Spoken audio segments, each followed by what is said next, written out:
एक ही स्वतंत्र योजना आमची नाही राज्याची. बघा कुठली योजना आहे का राज्याची? एक ही तुम्हाला योजना मिळणार नाही.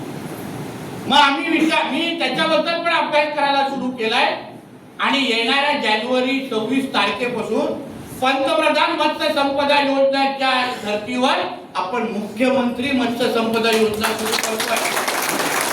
म्हणजे केंद्राच्या आणि राज्याच्या तशीच योजना तुम्हाला राज्यामध्ये भेटेल. म्हणजे अर्धे पैसे केंद्राचे, तेवढेच पैसे राज्याचे. म्हणजे जसे 6,000 तुम्हाला शेतकरी सन्मानचे तुम्हाला जसं केंद्राचे भेटतात, 6,000 तुम्हाला राज्य देतो, तसंच मत्स्य संपदा योजनाचे पैसे तुम्हाला केंद्राचे भेटणार, तेवढेच पैसे तुम्हाला राज्य आता देणार 26 जानेवारी 2026 पासून.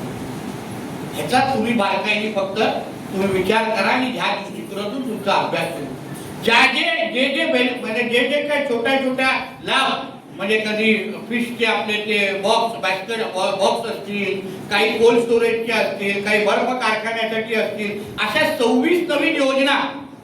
किती? 26 नवीन योजना मी पुढच्या एका वर्षामध्ये राज्याच्या सगळ्या या 15 लाख मच्छीमारांसाठी आणतोय. जिथे आज एक पण योजना नाहीये, येणाऱ्या एका वर्षामध्ये 26 नवीन योजना तुमच्या सगळ्यांसाठी.